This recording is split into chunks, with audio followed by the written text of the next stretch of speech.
Gracias, María Mercedes. Buenos días tengan todos. Buenos días, embajador. Buenos días, doctor Miguel López. María Mercedes y todos los que nos acompañan en esta aventura, en este seminario que de verdad nos ha dejado infinitas satisfacciones. Quiero decirles que esto es un proyecto de la Embajada de Venezuela, de la embajadora María Faría, que en el año pasado se empeñó, me decía, Ricardo, tenemos que a los jóvenes que son líderes, a los jóvenes que tienen esa venita política, tenemos que hablar de democracia, de cultura de paz, de derechos humanos, y de eso trató el primer seminario.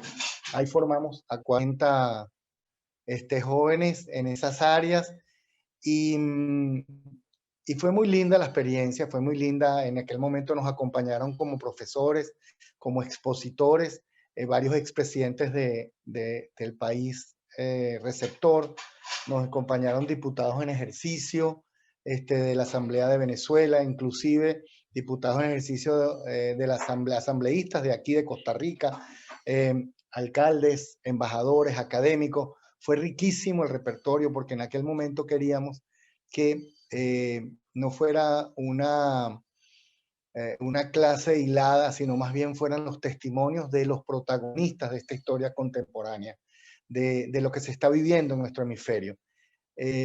No dejaron los muchachos de continuar acercándose a nosotros y decirnos quiero más.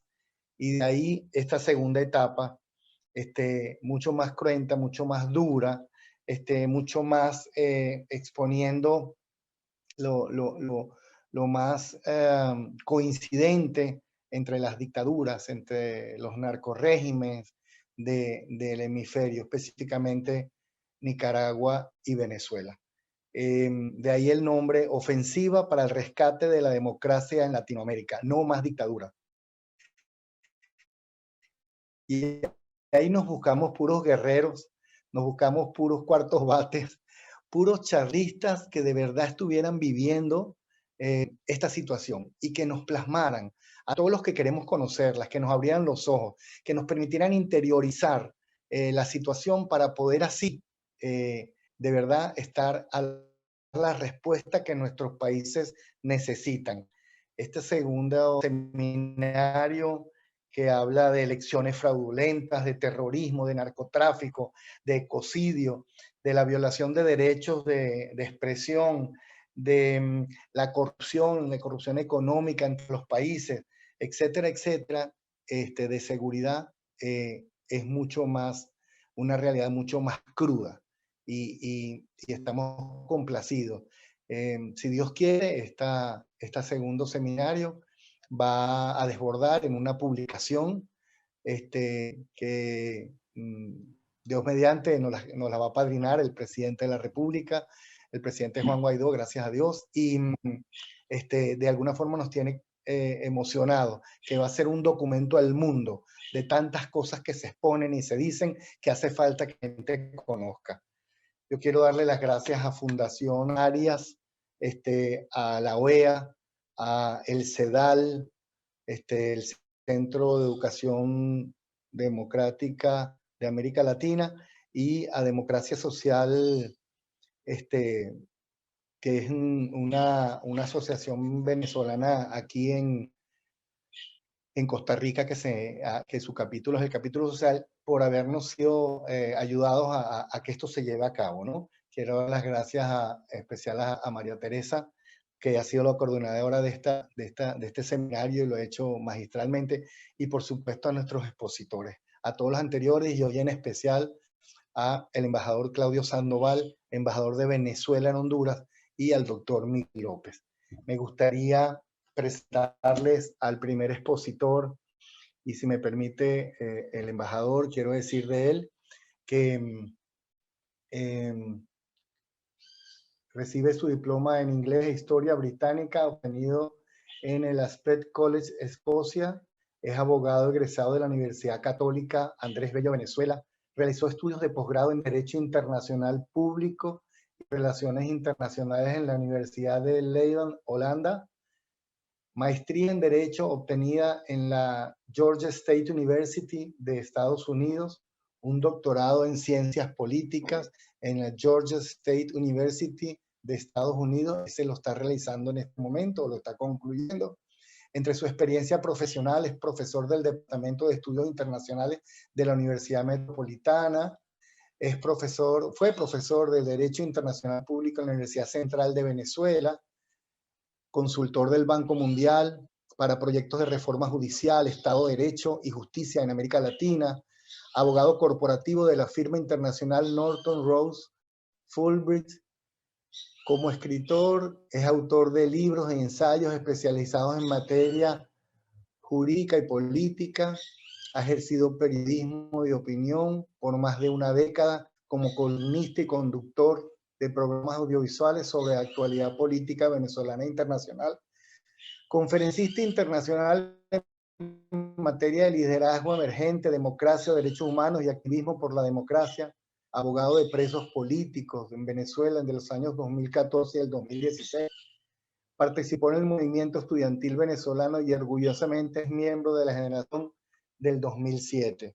Además, colaborador insigne del blog centroamericano, un blog que han conformado los 4 embajadores de Centroamérica, los 4 embajadores de Venezuela en Centroamérica, para verdaderamente unir los esfuerzos, mostrar nuestra realidad y hacer trabajos y acciones que permitan, entre otras cosas, ayudar a nuestros connacionales, vivir la diplomacia que hace falta en este momento en Venezuela y ejercer las fuerzas y las acciones necesarias para volver a la libertad.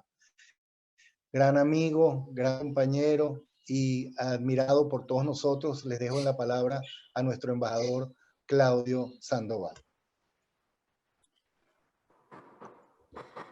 Bueno, gracias, don Ricardo. Don Ricardo Pinza, amigo, por sus palabras, por la invitación también a la embajadora María Farías, a la Embajada de Venezuela en Costa Rica en general, por considerarme para esta importante iniciativa, como lo es la ofensiva para el rescate de la democracia. Aló. Blanca. Vi por ahí que tenía una foto, por cierto, en Ámsterdam. Y, María Mercedes. Y me llamó mucho la atención. Y el museo, así que excelente. Ok, bueno, la idea es que esta clase no sea teórica, sino del estado de las cosas a nivel práctico, como yo presentando algunos aspectos, que es lo que entiendo se ha pedido acá, he escuchado a don Ricardo, como actor que de algún modo u otro está contribuyendo a que se escriba una parte de la historia en algunos aspectos, concretamente en el ámbito de la lucha contra el narcotráfico proveniente de Venezuela, acá en Centroamérica, y el impacto de esa industria del narcotráfico y de esa lucha para el fortalecimiento de la democracia y también para el fortalecimiento en el caso de los narcos, de las dictaduras o de los regímenes antidemocráticos. Vamos primero a subir un poco a 50.000 pies de altura para tratar de evaluar la situación o un panorama general. Yo no soy, a mí no me gusta dar cátedras magistrales y solemnes, yo soy más socrático y me gusta la participación, construir las clases, construir la dinámica con los alumnos, con los participantes. Así que por favor, me gustaría hacer preguntas y que vayamos llevando la conversación. Más que todo sería una conversación y nos vamos complementando.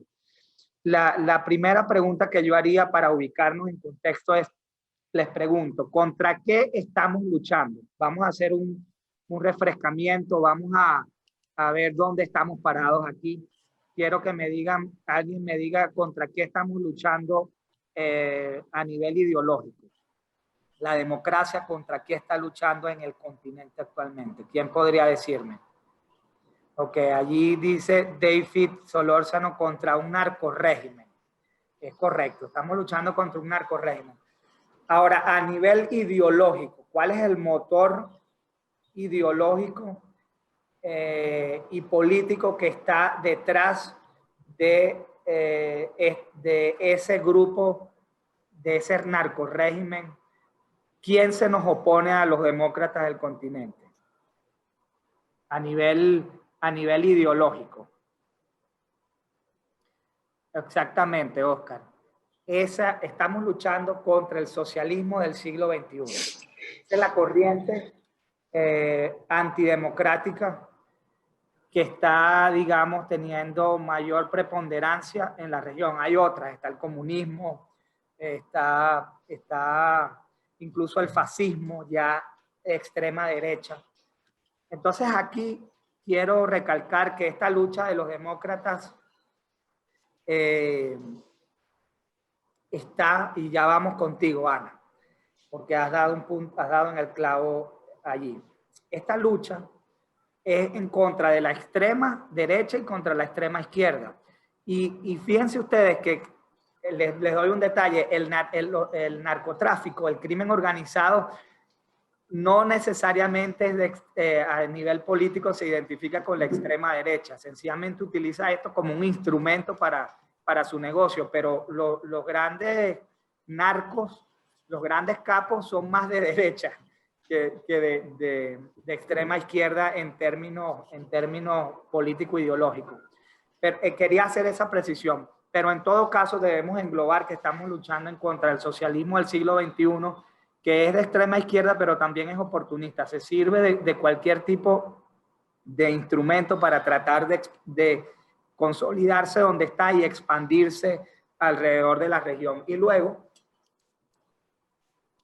allí hay un tema principal que ya la pregunta la ha respondido en general Ana. La segunda pregunta es: ¿quiénes son los principales promotores del socialismo del siglo XXI y las prácticas antidemocráticas en la región? Ana Abaunza ha dicho que crimen organizado dirigido por el comunismo, impulsado por el Foro de Sao Paulo. Comunismo y otras corrientes, pero aquí me quedo es con el tema del Foro de Sao Paulo. Digamos que desde el punto de vista de la plataforma regional, la cara visible de la promoción del socialismo del siglo XXI es el Foro de Sao Paulo.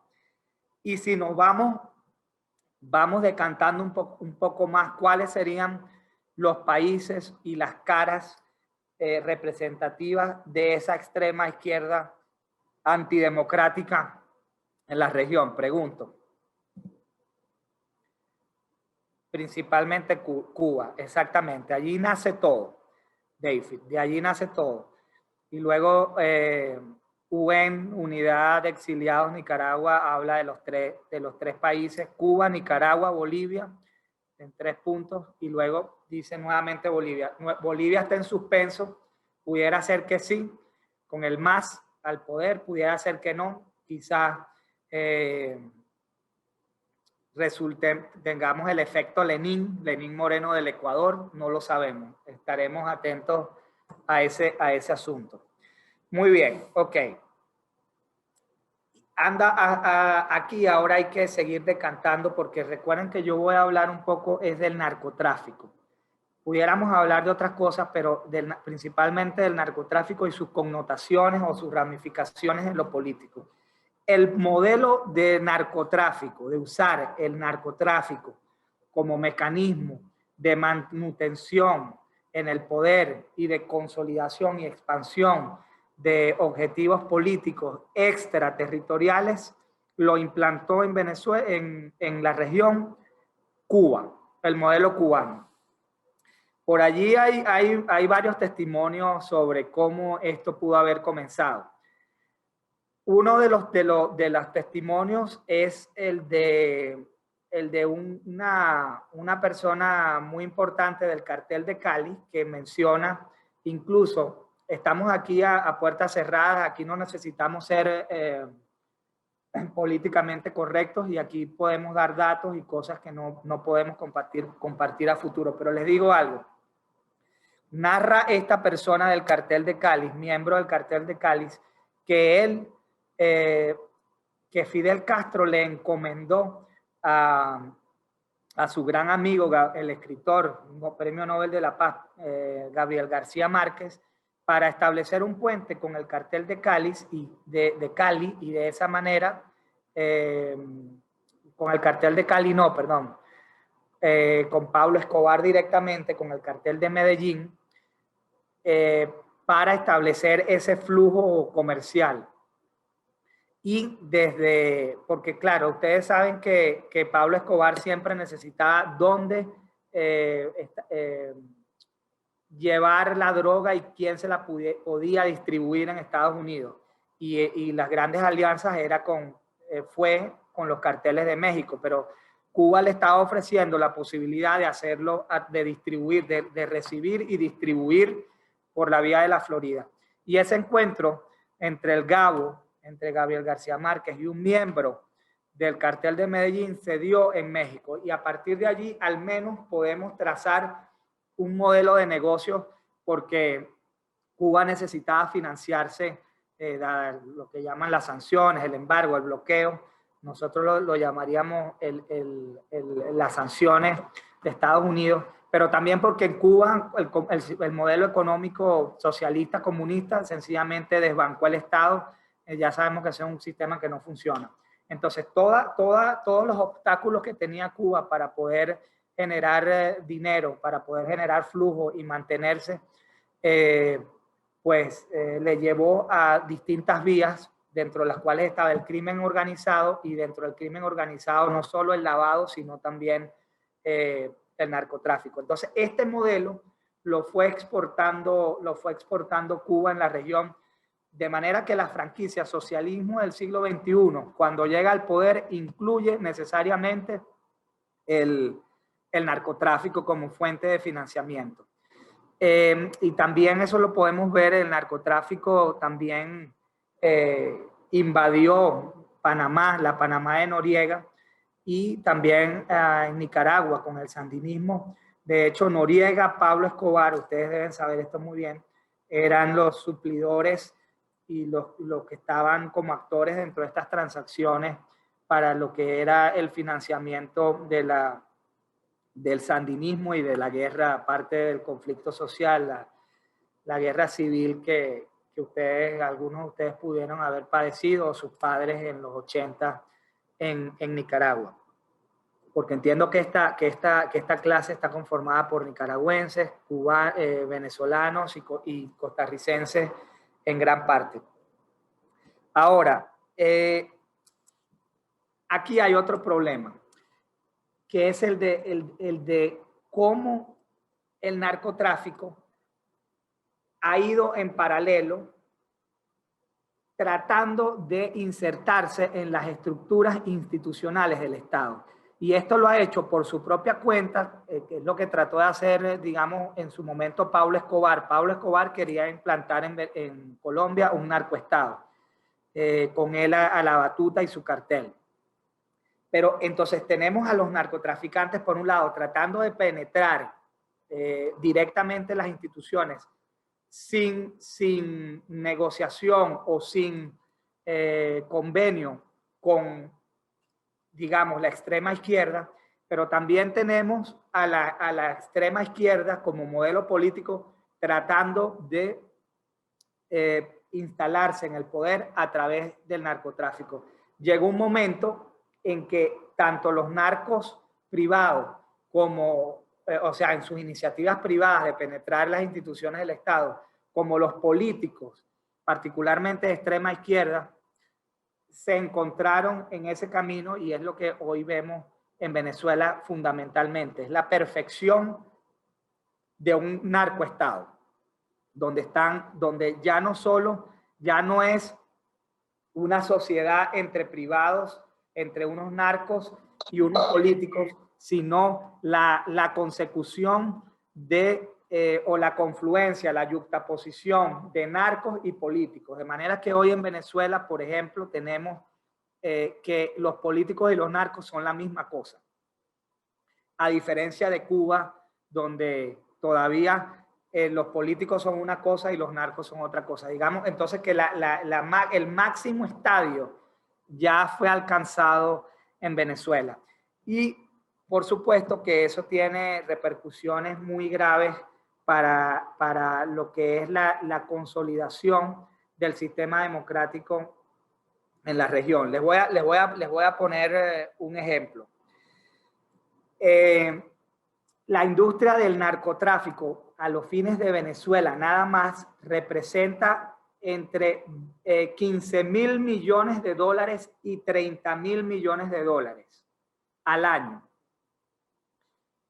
En su mejor momento, Venezuela, ustedes saben que fue un país monoproductor y exportador de petróleo. El 95% de la entrada de dinero a Venezuela, producto de exportaciones, estaba representado por el petróleo. Y en su momento, en sus mejores momentos, Venezuela vendía al año, exportaba al año 60.000 millones de dólares. Entonces, si este rango de 15 y 30.000 millones de dólares, este rango, por supuesto, son cifras negras, por eso es que es un rango muy alto, porque como tú no puedes medirlo, eso es sencillamente, son transacciones ilícitas, sencillamente puedes tratar de mapear y hacer aproximados, pero si tomamos el techo de ese rango, que es 30.000 millones de dólares, estamos diciendo que ya el régimen de Venezuela se estaría garantizando la mitad de lo que exportaba anualmente en su mejor momento por la vía de las exportaciones petroleras. Y esto, de esto podemos sacar muchas reflexiones, pero una de las que quiero traer a colación es que fíjense cómo un régimen con 30.000 millones de dólares nada más por la vía del narcotráfico, sin hablar de exportación de oro, diamantes y otro tipo de tráfico ilícito, se hace de una suma importante para operar, con lo cual se dificulta que este régimen pueda ser realmente golpeado por sanciones.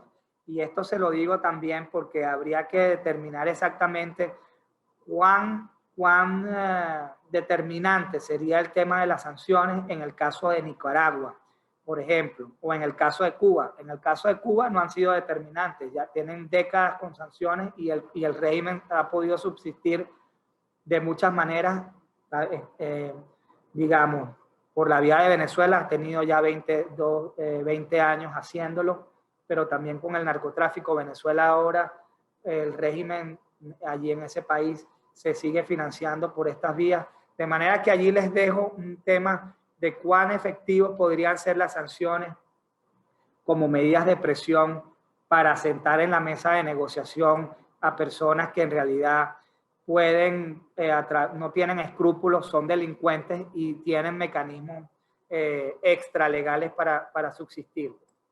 Otro elemento que yo quería comentarles es el de la guerra de cuarta y quinta generación.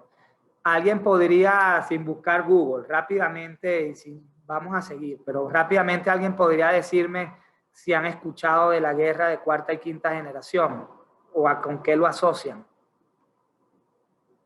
Guerra de cuarta y quinta generación.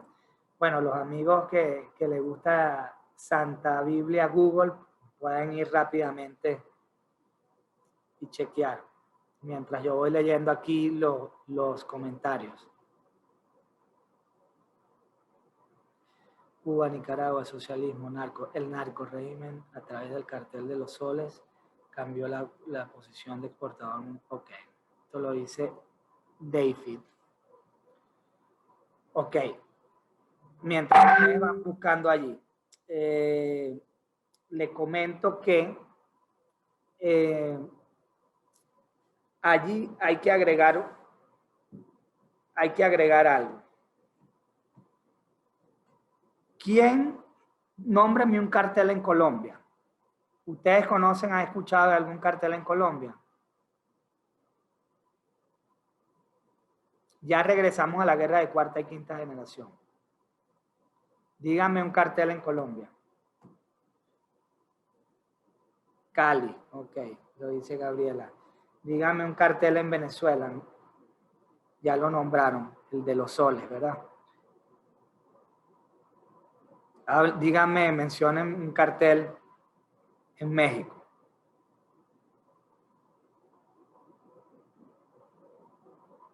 Tijuana, exacto. Todos van saliendo rápido. Mencionen algún cartel concreto que se conozca más allá de especulaciones en Nicaragua.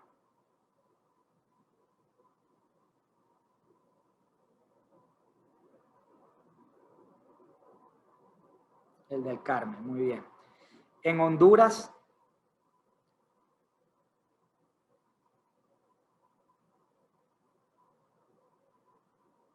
yo les digo uno, los Cachiros o los del Valle Valle.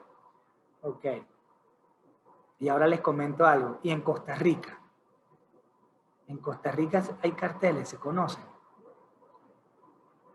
Rápido, no quiero que después en 10 minutos salgan con un nombre. Quiero que rápidamente alguien me diga Costa Rica, en Costa Rica me mencione carteles.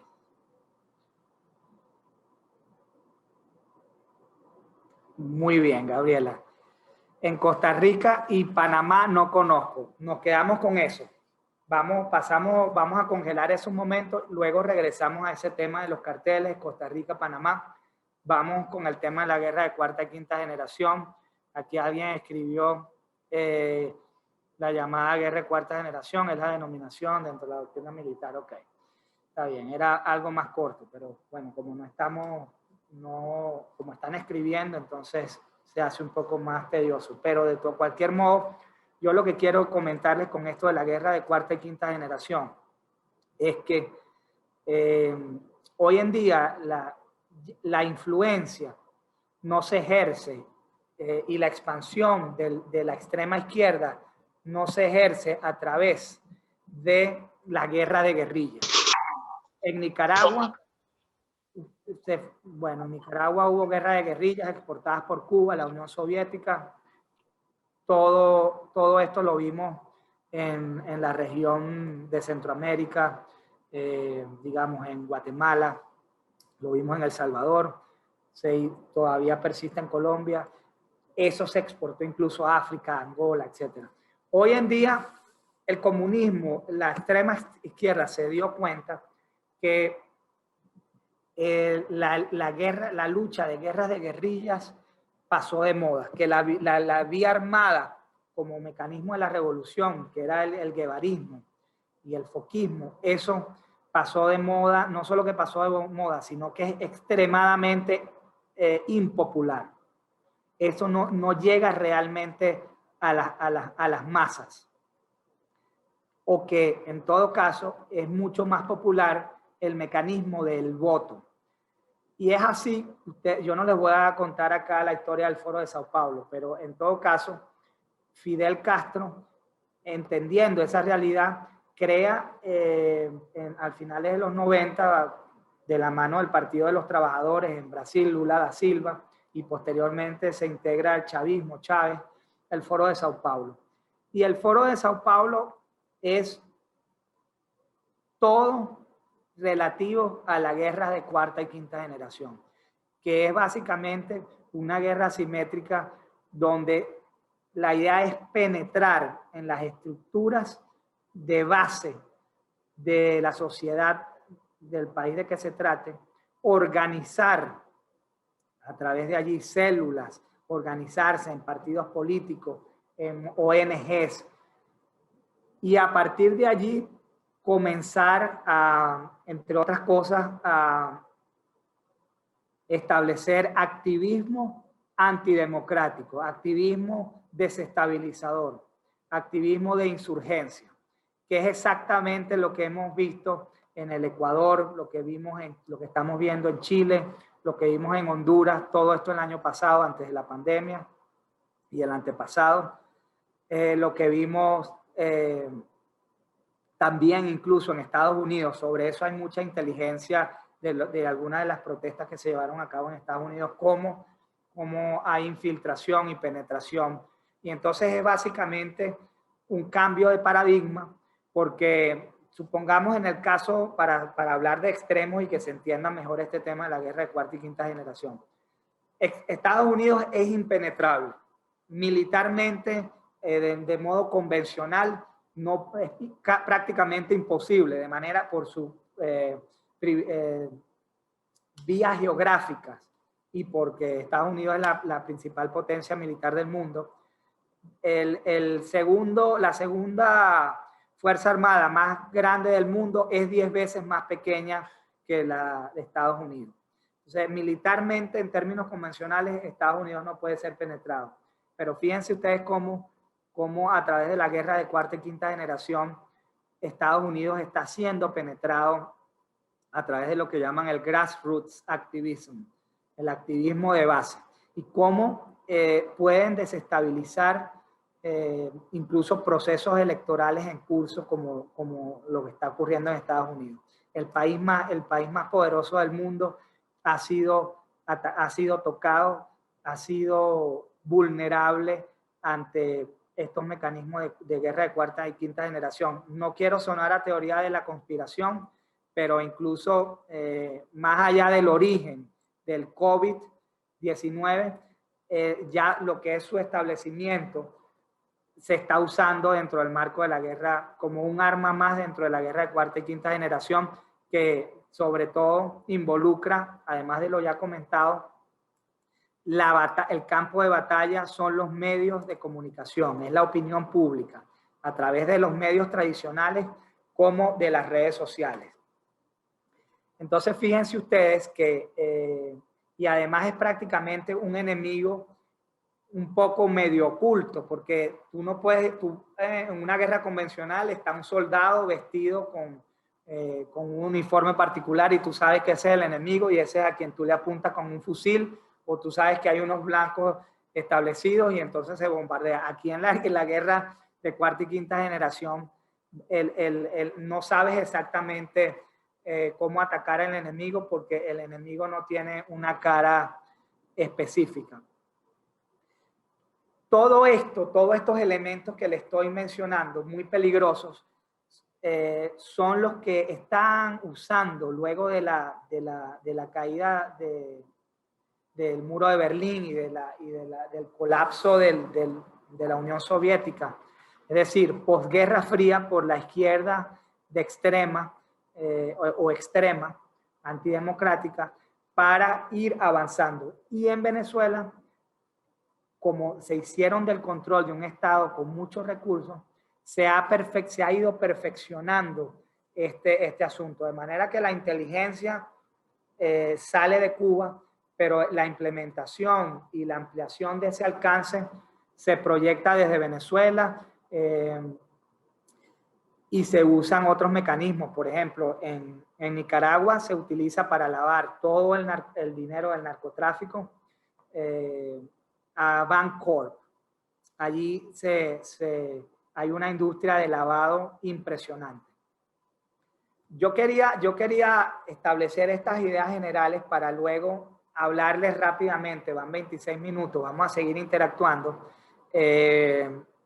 sobre lo que se está haciendo en Honduras. Es decir, entendiendo estos elementos, yo dije, bueno, ¿qué podemos hacer acá en Honduras para tratar de obstaculizar la operatividad del socialismo del siglo XXI, del régimen, el narcorrégimen o la corporación transnacional del crimen que encabeza Maduro, Nicolás Maduro, en Centroamérica?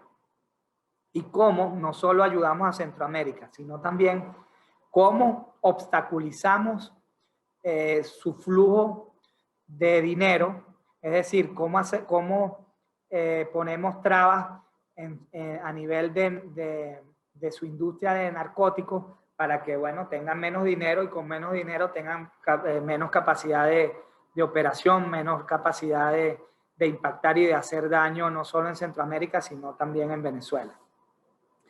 Y dijimos, bueno, básicamente vamos a enfocarnos como diplomáticos no solo en lo que hay que hacer como diplomáticos y no solo en lo que hay que hacer para ayudar a la gente en el ámbito consular, a los venezolanos acá, sino vamos a enfocarnos en varias tareas de visibilización de las operaciones ilícitas que realiza el régimen de Venezuela en Centroamérica. Y aquí les doy otro dato. Como esta es una conversación, no hay un orden específico de las cosas. Nosotros, como los demócratas de la región, tenemos una tarea fundamental, o el objetivo de todo lo que nosotros estemos haciendo debe decantarse en lo siguiente: quitarle la máscara a los socialistas del siglo XXI. Seguir, y una vez que se la hayamos quitado, como es el caso de Venezuela, un poco se ha hecho también con Ortega, no así con Cuba, y ahí esa es otra tarea pendiente, porque de ahí deriva todo, es visibilizar que esta gente, que estamos hablando de personas que no son políticos convencionales, sino que son políticos y que son delincuentes al mismo tiempo, que son capos de la droga en algunos casos, que son personas que se dedican a la violación de derechos humanos y que se sirven de todos estos canales para precisamente mantenerse en el poder y violar derechos humanos. Vamos entonces rápidamente a decir las cosas que, algo muy rápido, 2 minutos, y quien esté más interesado pues puede hacer preguntas o me contacta y hablamos después. Acá les cuento que de la mano del Comando Sur y del gobierno de Honduras hemos coordinado operativos antinarcóticos para atacar algo fundamental, que es el flujo de narcoavionetas, de narcoaviones en Honduras. El 100% del flujo aéreo con narcóticos que aterriza en Honduras proviene de Venezuela. Eso significa que nosotros tuvimos que tomar algunas medidas. Yo ayudé, por ejemplo, en la sanción, la promulgación de la reciente, esto fue en abril, de la sanción de la Ley de Protección del Espacio Aéreo Hondureño. Eso cambió, está cambiando la dinámica del flujo acá. De hecho, ahora casi todas las semanas se están interceptando, se están capturando narcoaviones provenientes de Venezuela. Como les digo, hay muchos detalles. Tengo acá preparado para más adelante, si nos da tiempo, los titulares, etc. Logramos entonces visibilizar la situación. Antes de esta campaña comenzó en marzo. Antes de marzo, muy poco salía en la prensa, muy poco se sabía sobre este asunto. De marzo para acá, como les comento, todos los meses, al menos 2 veces al mes, sale reseñada las historias sobre las capturas de narcoavionetas en la Mosquitia compartida por Nicaragua y por Honduras. Ahí es, como es una zona selvática, ahí es donde aterrizan. Y entonces ya digamos que en la parte, lo que es el Triángulo Norte, se conoce muy bien de las operaciones que está haciendo el régimen a nivel de narcotráfico. Vamos a volver, y con esto cierro para la sesión de preguntas. Como les digo, tengo muchas cosas por compartir, pero yo preferí hablar de temas más estructurales, porque si no tenemos claro y si no refrescamos lo estructural y dónde estamos parados, a quiénes estamos enfrentando, cómo ellos lo están haciendo, entonces todo lo demás, lo táctico, que es un poco lo vivencial, es lo táctico para atacar la estrategia, entonces no se va a entender muy bien. Pero ahora quería comentarles el tema de Costa Rica, porque algunos de ustedes están en Costa Rica. Entonces fíjense aquí, en Costa Rica ayer estuvo el almirante Fowler, jefe del Comando Sur, en Costa Rica. Estuvo esta semana también acá en Honduras. Yo me reuní con él, tuvimos una conversación muy importante y de allí salió el tema, y que no me escuchen los ticos porque no les va a gustar, pero yo en esa conversación le dije que había que meterle presión a los costarricenses, porque resulta que como se pudo reflejar aquí el día de hoy, nadie sabe entonces sobre el flujo de narcóticos desde Costa Rica hacia hacia el norte de Centroamérica y luego hacia el norte, de América completamente, que es Estados Unidos. Y Costa Rica es un puente importante de flujo de narcóticos hacia el norte de América. Resulta que nosotros sabemos quiénes son los carteles en Colombia, en México, en Venezuela, en Nicaragua, en Honduras y así sucesivamente. Pero resulta que en Nicaragua, que en Costa Rica, no sabemos nada. Entonces, fíjense ustedes cómo Costa Rica es un caso casi que perfecto de cómo el narcotráfico ha penetrado las instituciones políticas de una manera silente, de una manera espectacular. Claro, pues espectacular para ellos y muy malo para nosotros, los que estamos en contra del narcotráfico, los que combatimos este flagelo. Porque el narcotráfico en Costa Rica ha penetrado las instituciones del Estado como lo ha hecho en otras partes de la región, pero allí muy poco se sabe cuál es el diputado que está cooptado o coludido con el narcotráfico. Hay fincas, hay muchas terrenos, grandes fincas en la frontera con Nicaragua, que son propiedad de algún finquero, de algún dueño, de un hacendado o de varios hacendados, y por allí se hace el flujo, el tráfico de narcóticos, porque obviamente no van a pasar, muy poco pasan por las alcabalas, por los puntos de control oficiales, y sobre eso nada se hace o poco se hace, no se conoce. De manera que Foller llega el viernes a Costa Rica y dice, este es el titular, vemos en Costa Rica mucho narcotráfico que viene de Venezuela. Esto es una realidad. Y cierro diciéndoles lo siguiente, muchachos. Yo sé que esto a algunos les puede asquear, yo sé que algunos pueden estar impresionados, otros no, pero de cualquier modo yo les digo algo. Centroamérica no vive del turismo. Gran parte del Producto Interno Bruto de los países centroamericanos, y esta es una clase off the record, porque yo como diplomático no puedo decir estas cosas en público. Gran parte del PIB, del Producto Interno Bruto, del ingreso a la economía, mediante la cual viven estos países de Centroamérica, proviene del crimen organizado, ya sea del lavado, Panamá es el mejor caso, o ya sea del narcotráfico. Honduras es un caso muy particular en ese sentido. Bueno, yo lo dejo aquí. He estado, digamos, lanzando provocaciones, he estado básicamente colocando algunos puntos. Yo sé que estoy 5 minutos pasados de tiempo, pero interactuamos. Quedo del moderador para que me diga si seguimos interactuando o lo dejamos hasta acá. Realmente vamos a cerrar aquí, aunque ya se interactuó durante la conversación, pues digamos un cambio de dinámica que fue bastante favorable para nosotros, pues para el grupo.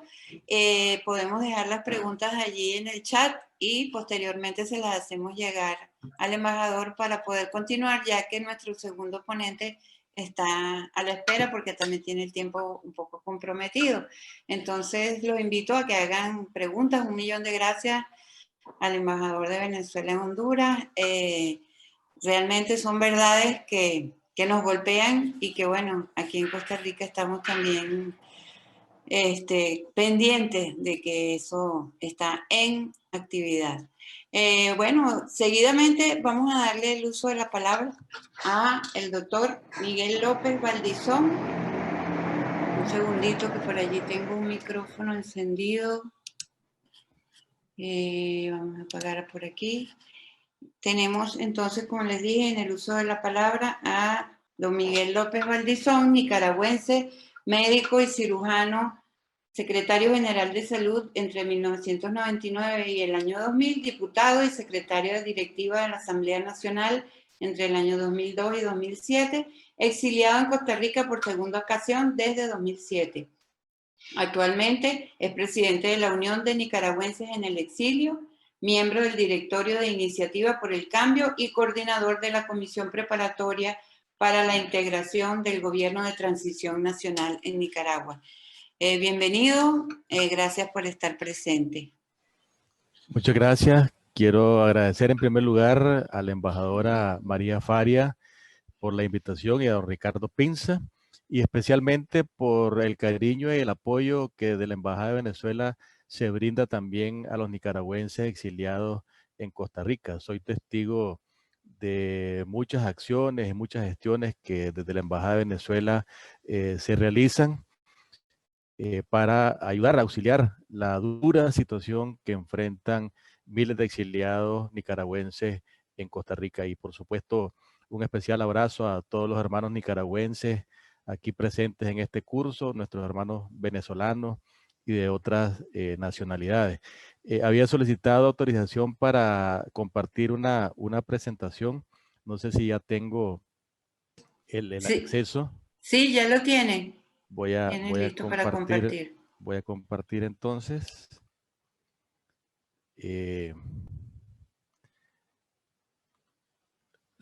¿Logran ver, sí?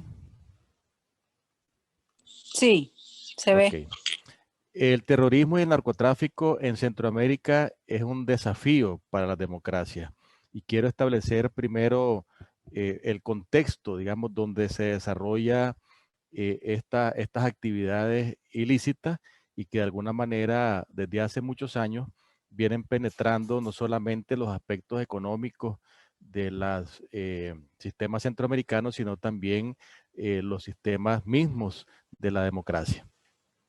Recordamos a Winston Churchill con esta frase: las organizaciones más débiles para enfrentar el terrorismo son las democracias occidentales. Y esto fue casi al término de la Segunda Guerra Mundial. Imagínense todo lo que ha pasado durante estos más de 60 años de esta declaración de Winston Churchill. Definitivamente las democracias occidentales no estamos preparados para enfrentar ni el terrorismo ni el narcotráfico. El Estado de la región, en sus informes periódicos, nos dice que la ubicación geográfica de Sudamérica ha sido uno de los factores que ha influido en el crecimiento de actividades ilícitas ligadas al tráfico de drogas, personas y armas. 3 actividades que a nivel mundial generan miles de millones de dólares en ganancia a las personas que realizan estas actividades ilícitas. También estableció que son preocupantes los retrocesos económicos, ambientales, sociales y políticos, lo cual ha producido una ampliación de las brechas socioeconómicas y políticas, lo cual nos lleva a crisis políticas, una peligrosa convergencia de riesgos que enfrenta la región centroamericana. Pero además se suma esto a la falta de disposición generalizada de los estados a actuar en forma conjunta ante retos comunes. A pesar de que existe un sistema de integración centroamericana, el SICA, donde además están integrados República Dominicana y Taiwán como observador, estos planes que se hacen a nivel de la región, a nivel centroamericano, y otros planes que se hacen en conjunto también con autoridades de los Estados Unidos, con la DEA, son insuficientes para detener el avance de estas actividades ilícitas. Y lógicamente la exposición a amenazas globales que se conjugan con la vulnerabilidad socialmente construida a lo largo de décadas. El Istmo entonces se ha convertido de esta forma en el territorio más violento de América Latina. El Salvador, por ejemplo, y Honduras tienen de las tasas de homicidio más altas del mundo, y esto nos lleva a que tengamos una de las zonas más inseguras del mundo, con actores del crimen organizado cada vez más fuertes, diversificados y amenazantes. Aparte de eso, por su ubicación geográfica, es la región más expuesta al impacto del cambio climático. Las involuciones democráticas ocurridas en Nicaragua y Honduras y los episodios de crisis en Guatemala cuestionan el supuesto de que la democratización electoral lleva de manera inexorable a la democratización del Estado ejercicio del poder. Es decir, el simple hecho de realizar elecciones periódicas no nos asegura que tenemos necesariamente una democracia en cada uno de nuestros países. La alta sensibilidad de la región a los shocks económicos externos ha consumido esfuerzo e incluso anuló varios logros alcanzados en años previos y como saldo ha quedado comprometida la sostenibilidad de las finanzas públicas. El efecto de la burbuja financiera en el 2008 fue fuerte en el área centroamericana, ya que muchas de nuestras economías dependen del comercio con los Estados Unidos. Dentro de este panorama, el informe de la región destaca la convergencia de 3 riesgos estratégicos a los cuales se dedica una especial atención porque es importante para el futuro de Centroamérica y es necesario que cada uno de los gobiernos de la región tenga diseñado y elaborado planes para enfrentar estos riesgos estratégicos. El primer riesgo es institucional. Hay un tipo de Estado presente en varios países de la región, particularmente hostiles a la democracia. Son estados con aparatos institucionales pequeños, redes institucionales precarias, ejecutivos dominantes, no hay contrapesos, esquivos a la transparencia, porque lógicamente están involucrados en actos de corrupción y penetrados por intereses particulares del narcotráfico, del terrorismo, del crimen organizado, de la trata de personas, del tráfico de órganos, etc. Estos estados pequeños y débiles no solo son incapaces de apalancar la democracia, sino que desde su seno atentan contra ella y limitan la capacidad de anticipación y respuesta a los problemas que los acucian. No hay, de alguna forma, planes de corto, mediano, largo plazo dirigidos a enfrentar los retos que cada uno de los países tiene. El segundo riesgo es el derivado del cambio climático. Aún con los pronósticos más optimistas que contrasta entre las subregiones, se señala que el istmo tendrá que convivir con el aumento de las temperaturas y con una mayor frecuencia e intensidad de fenómenos hidrometeorológicos, situación que agravará los problemas que ya de por sí experimenta la región.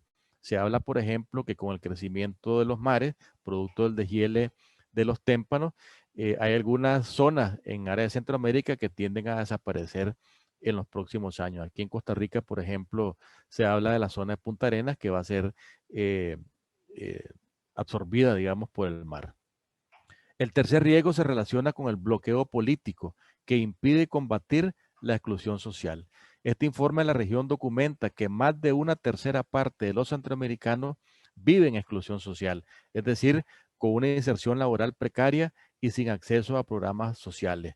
Nicaragua, por ejemplo, el 70% de la economía es una economía informal y lógicamente ahora por la pandemia son de las áreas más afectadas porque está la restricción sanitaria, están los efectos económicos de la pandemia y esto lógicamente aumenta los riesgos. En Costa Rica, 1 de cada 4 costarricenses está desempleado. Se aumentó en un 100% la tasa de desempleo. Esto al interactuar con otras variables como la alta violencia social, la debilidad de las instituciones, la transición demográfica y el estilo de desarrollo, estos bloqueos ponen en riesgo la estabilidad futura de la región. Se convierte en una región inestable social, económica y políticamente. Entonces vemos las caravanas de centroamericanos dirigidos hacia México para tratar de ingresar a los Estados Unidos. Entonces son los problemas sociales y de gobernabilidad los que explican de alguna forma el incremento del narcotráfico en América Central. El crimen organizado ha aprovechado las debilidades de la jurisdicción estatal en combinación con la pobreza y la desigualdad, lo cual le da el marco necesario para poder crecer y expandirse. En este año en Costa Rica, por ejemplo, se han incautado más de 12 toneladas de cocaína.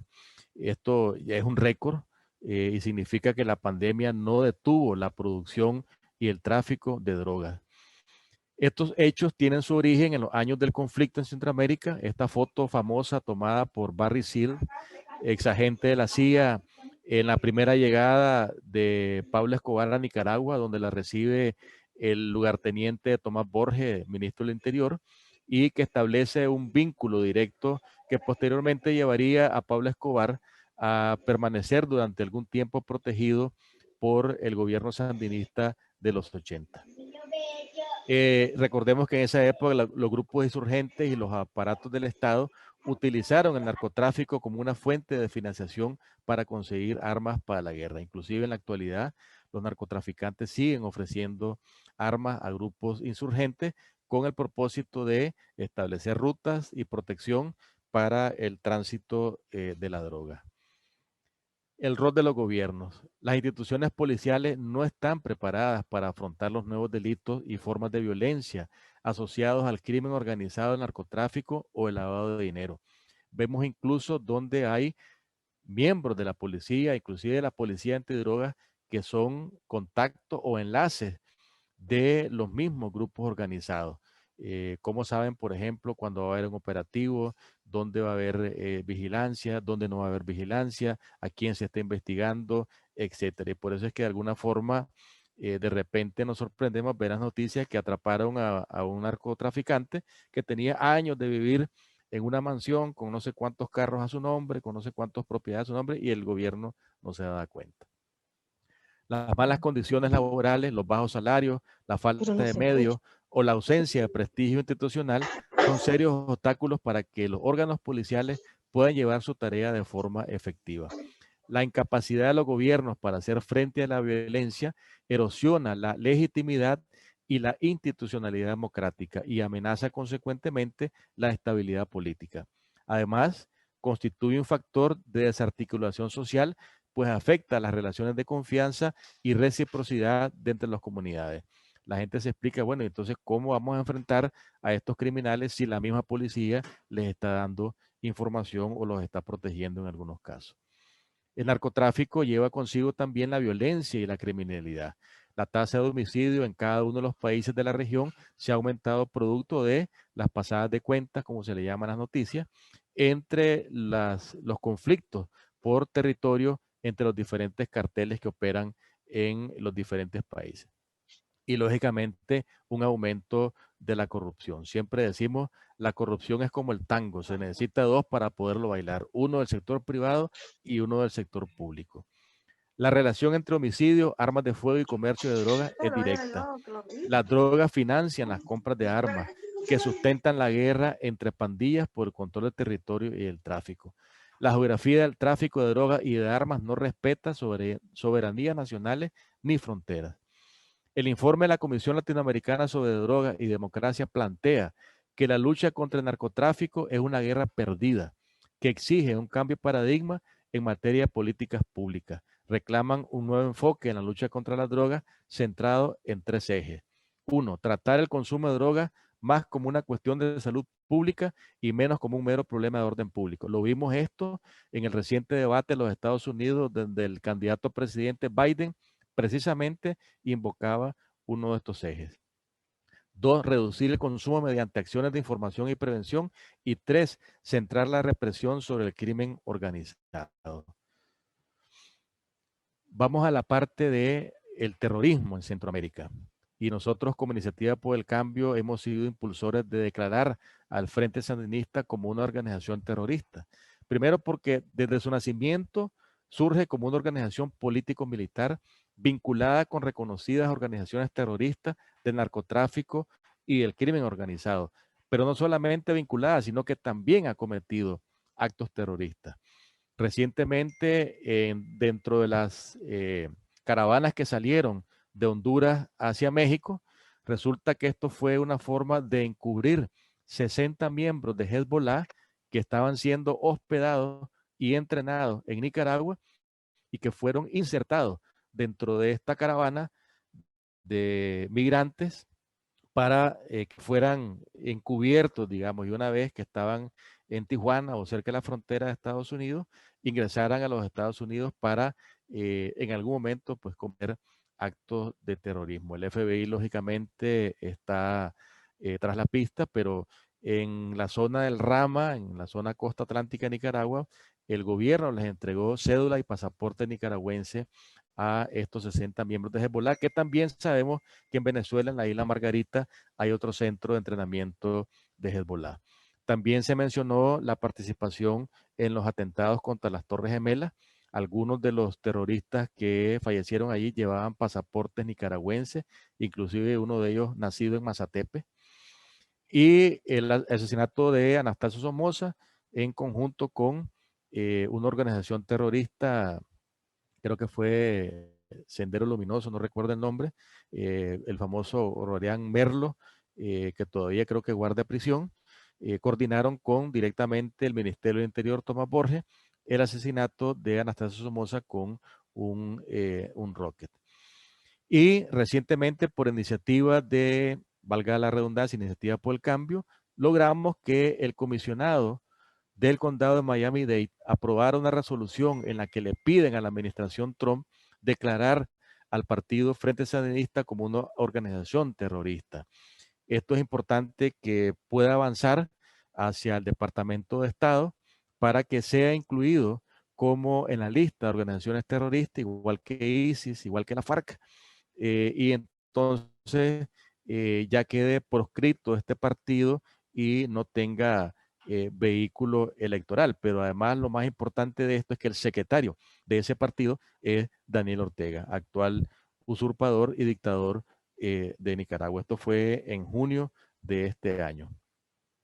También se puede practicar el terrorismo de Estado, donde el régimen de Ortega Murillo ha organizado paramilitares y ahora está entrenando nuevos grupos de voluntarios. También ha aplicado el terrorismo fiscal en contra de opositores. Esto quiere decir que llega la Dirección General de Ingresos, perdió todo tu registro y de repente lo vimos con Canal 12, lo vimos con José Sebastián Chamorro, te aparece una deuda millonaria y que te dan un plazo fatal para poderlo pagar a riesgo de confiscarte de todos tus bienes y hasta riesgo de prisión. Pueden declararte también muerte civil, no existís en el padrón, no tenés cédula, no sos ciudadano nicaragüense. Y recientemente hemos visto cómo la Asamblea Nacional ha recibido y aprobado 3 leyes que van dirigidas a aumentar la presión en contra de la oposición nicaragüense dentro y fuera de Nicaragua, porque también la ley es clara en que los delitos se pueden cometer dentro del territorio nacional y también fuera y son perseguibles tanto dentro como fuera. Una es la ley de ciberdelitos, que bajo el pretexto de que se está protegiendo el robo de identidades, los ataques de los hackers, etcétera, hay un artículo que contempla que si usted expone información falsa que ofenda eh, la moral o la ética o la integridad de cualquier persona, sea funcionario público o no, usted puede tener de 3 a 6 años de prisión y hasta 360 días de multa. Pero también está la otra, que ya reforma el artículo 37 de la Constitución Política, donde había un máximo de 30 años de prisión, y ahora se puede contemplar la imposición de pena de prisión perpetua por delitos de odio, delitos de crueldad, degradantes, humillantes, tratos humillantes e inhumanos, que por su impacto causen conmoción, rechazo, indignación, repugnancia en la comunidad nacional. Esto, pues, lógicamente, recordamos el caso de Medardo Mairena, que fue condenado a 216 años de prisión. Creo que fue la primera persona que anticipadamente le aplicaron ya esta cadena perpetua.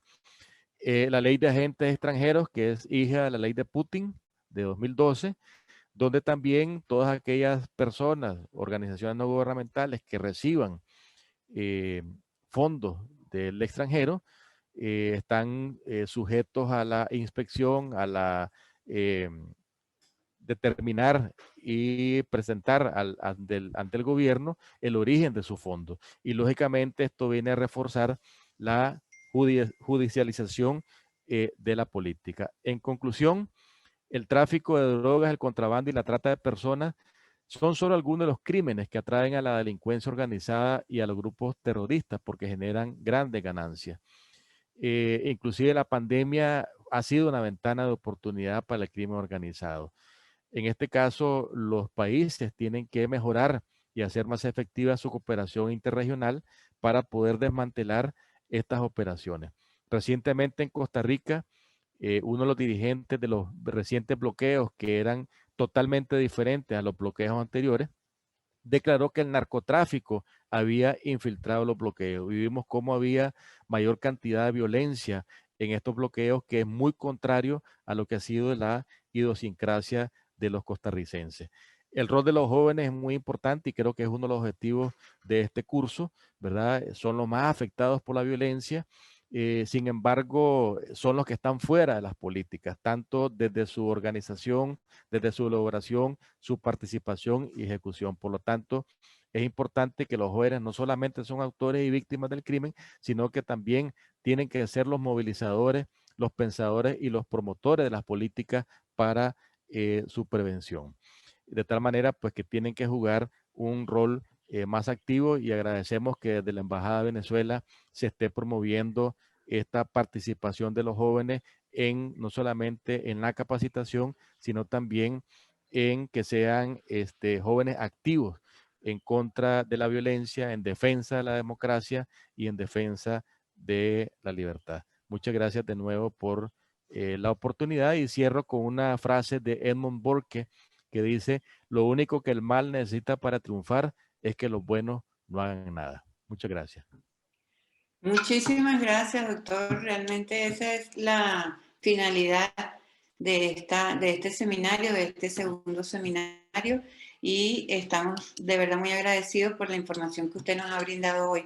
Tengo entendido que debe abandonar la sala en unos 10 minutos porque tiene compromisos previos adquiridos, y bueno, vamos a abrir la posibilidad de que los chicos en estos pocos minutos expresen sus inquietudes, o si no, realmente luego les puedo pasar información para contactar al doctor y poder intercambiar información.